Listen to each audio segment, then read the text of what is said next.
Singer, నేను Prasanna. Mallareddy college పై case నమోదైంది. నిన్న టాక్సిక్ ప్రీ రిలీజ్ ఈవెంట్ లో నిర్లక్ష్యంగా వ్యవహరించారని కేసు ఫైల్ చేశారు పోలీసులు.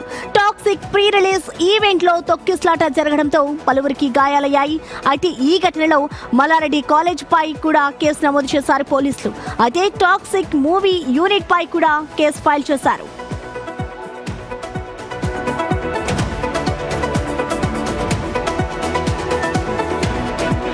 మల్లారెడ్డి కాలేజ్ పై అయితే పోలీసులు కేసు నమోదు చేశారు. టాక్సిక్ ప్రీ రిలీజ్ ఈవెంట్ లో తొక్కిసలాట జరగడంతో అక్కడ ఈ ఘటనకి సంబంధించి పోలీసులతో కేసు నమోదు చేశారు. దీనిపై మోర్ డీటెయిల్స్ మా ప్రతినిధి చార్మి మనకి అందుబాటులో ఉన్నారు. ఎస్ చార్మి, అసలు ఏంటి ప్రజెంట్ తొక్కిసలాటలో ఎవరైతే కింద పడ్డారో వాళ్ళ పరిస్థితి ఏ విధంగా ఉంది? అసలు కేసెస్ కు సంబంధించిన డీటెయిల్స్ ఏంటి?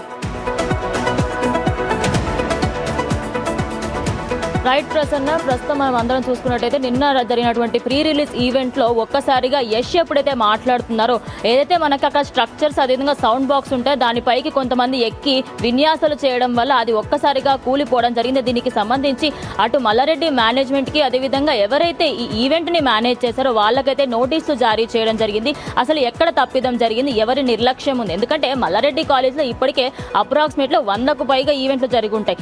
ఏనాడు కూడా ఇలాంటి జరిగినప్పుడు ఈసారి ఎందుకు జరిగింది ఏంటి అనే దానికి సంబంధించి ఖచ్చితంగా ఆరా తీస్తామని కూడా చెప్పడం జరిగింది. ఇటు మల్లారెడ్డి మేనేజ్మెంట్కి మరియు ఎవరైతే మేనేజ్మెంట్ చేస్తున్నారో ఈవెంట్ మేనేజ్మెంట్ చేసిన వాళ్ళకి నోటీసులు ఇచ్చారు.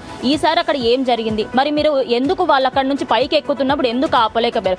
అక్కడికి ఎక్కడమే కాకుండా ఆ స్ట్రక్చర్ పైన వెళ్ళి కొంతమంది జిమ్నాస్టిక్స్ చేయడము, అదేవిధంగా దాని నుంచి కిందికి మీదికి పైకి కిందికి అలా ఎక్కుతూ దిగుతూ ఉన్నప్పుడు అక్కడ ఉన్నటువంటి సెక్యూరిటీ సిబ్బంది ఎందుకు పట్టించుకోలేదు? అక్కడ అంతా జరుగుతున్నప్పుడు అక్కడ అంతమంది అంటే సెక్యూరిటీ డిపార్ట్మెంట్ ఉంటుంది, అదేవిధంగా మల్లారెడ్డికి సంబంధించిన వాళ్ళు ఎవరైనా కూడా ఎందుకు బయటకు వచ్చి మాట్లాడలేదు? దానికి సంబంధించి అక్కడ ఇద్దరు అక్కడికక్కడే వాళ్ళు అక్కడ కింద పడిపోవడం జరిగింది. వాళ్ళకి గాయాలై ప్రస్తుతం వాళ్ళనైతే హాస్పిటల్కి తీసుకువెళ్ళడం జరిగింది.